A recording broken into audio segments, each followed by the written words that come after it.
मित्रांनो, आज आपण नेटवर्क अनालिसिस मॉड्यूलमधील एक अतिशय महत्त्वाचा आणि थोडा गणिती वाटणारा पण समजला की खूपच रंजक विषय पाहणार आहोत. आजचा विषय आहे प्रिचार्ड्स मेथड ऑफ डिग्री कनेक्टिव्हिटी, म्हणजेच प्रिचार्ड पद्धत जोडणीची दर्जा मोजमाप. नमस्कार, मी डॉक्टर M.N. सुरवसे, माननीय श्री अण्णासाहेब डांगे महाविद्यालय हातकणंगले.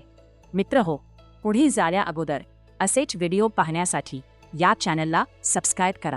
मित्रांनो, आतापर्यंत आपण नेटवर्क म्हणजे काय, रस्ते जाल्याचे महत्त्व काय आहे हे समजून घेतले आहे. पण आता एक प्रश्न पडतो, एखादं नेटवर्क चांगलं आहे की कमकुवत आहे हे आपण कसं ठरवणार? कोणतं गाव, शहर किंवा जंक्शन जास्त महत्त्वाचं आहे हे कसं ओळखणार?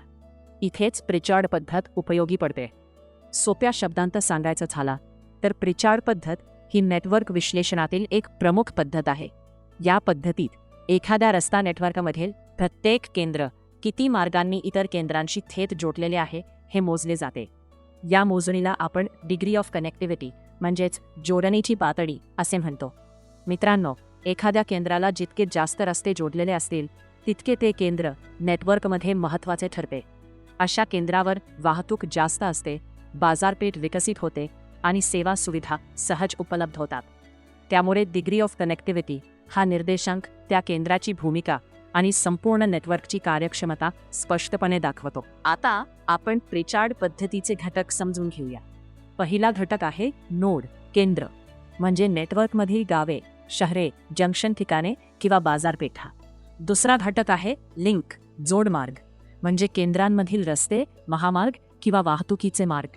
तिसरा आणि सगळ्यात महत्त्वाचा घटक म्हणजे डिग्री ऑफ कनेक्टिव्हिटी, म्हणजे एखाद्या केंद्राला थेट किती मार्ग जोडलेले आहेत याची संख्या. मित्रांनो, ही पद्धत का महत्त्वाची आहे ते थोडं सविस्तर पाहूया. या पद्धतीमुळे नेटवर्कमधील मुख्य केंद्रे ओळखता येतात. कोणती ठिकाणे वाहतुकीच्या दृष्टीने मजबूत आहेत हे समजते. कमी जोडणी असलेली केंद्रे लगेच लक्षात येतात. अशी केंद्रे अनेकदा दुर्गम किंवा मागास भागात असतात. त्यामुळे विकास योजना आखताना कुठे नवीन रस्ते हवेत, कुठे सुधारणा करायला हव्यात याचा ठोस आधार मिळतो. वाहतूक प्रवाह सुधारतो, बाजारपेठांपर्यंत पोहोच सोपी होते, सेवा वितरित अधिक प्रभावी होते.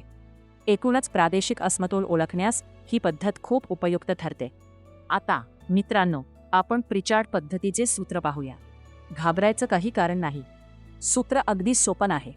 डिग्री ऑफ कनेक्टिव्हिटी इक्वल केंद्राशी जोडलेल्या थेट मार्गांची संख्या L बराबर N-1. इथे L म्हणजे त्या केंद्राशी जोडलेल्या थेट मार्गांची संख्या, N म्हणजे नेटवर्कमधील एकूण केंद्रांची संख्या.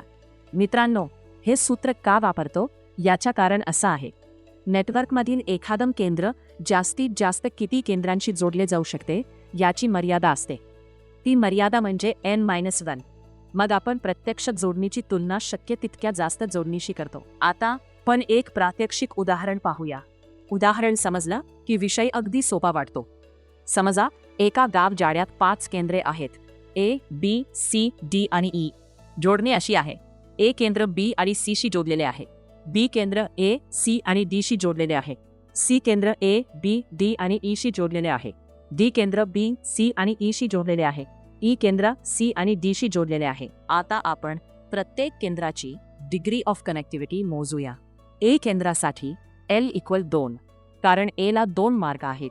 M-1 इक्वल 5-1 4, म्हणून डिग्री इक्वल 2 × 4 इक्वल 0.5. B केंद्रासाठी L equal 3, degree equal 3 × 4 equal 0.75. C केंद्रासाठी L equal 4, degree equal 4 × 4 equal 1.4. D केंद्रासाठी L equal 3, degree equal 3 × 4 equal 0.75. E केंद्रासाठी L equal 2, degree equal 2 × 4 equal 0.5. मित्रांनो, आता याचा अर्थ समजून घेऊया. C केंद्राची डिग्री ऑफ कनेक्टिव्हिटी 1.0 आहे, म्हणजे हे केंद्र नेटवर्कमधील सर्वात जास्त जोडलेले आणि सर्वात महत्त्वाचे केंद्र आहे. A आणि E केंद्राची जोडणी 0.5 आहे, त्यामुळे ही केंद्रे तुलनेने कमी जोडलेली किंवा दुर्गम स्वरूपाची आहेत. भौगोलिक आणि प्रादेशिक दृष्टीने या पद्धतीचे खूप उपयोग आहेत. वाहतूक नियोजन करताना मुख्य केंद्रे ओळखता येतात.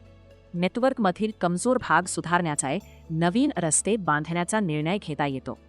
प्रादेशिक विकास संतुलित करण्याचा ही माहिती खूप उपयुक्त ठरते.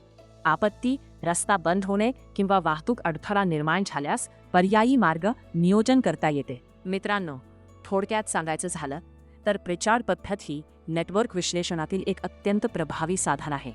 या पद्धतीमुळे केंद्रांचे महत्त्व, नेटवर्कची ताकद आणि विकासासाठी आवश्यक सुधारणा स्पष्टपणे समजतात. म्हणूनच वाहतूक जाळे, आर्थिक केंद्रे आणि सेवा वितरण नियोजनात प्रिचार्ड पद्धतीचे अध्ययन खूप महत्त्वाचे आहे. तर मित्रांनो, आजचा विषय इथेच थांबवतो. पुढच्या लेक्चरमध्ये पुन्हा भेटूया. धन्यवाद मित्रांनो. जर तुम्हाला व्हिडिओ आवडला असेल तर लाईक आणि शेअर करा आणि या चॅनलला नक्कीच सबस्क्राईब करा.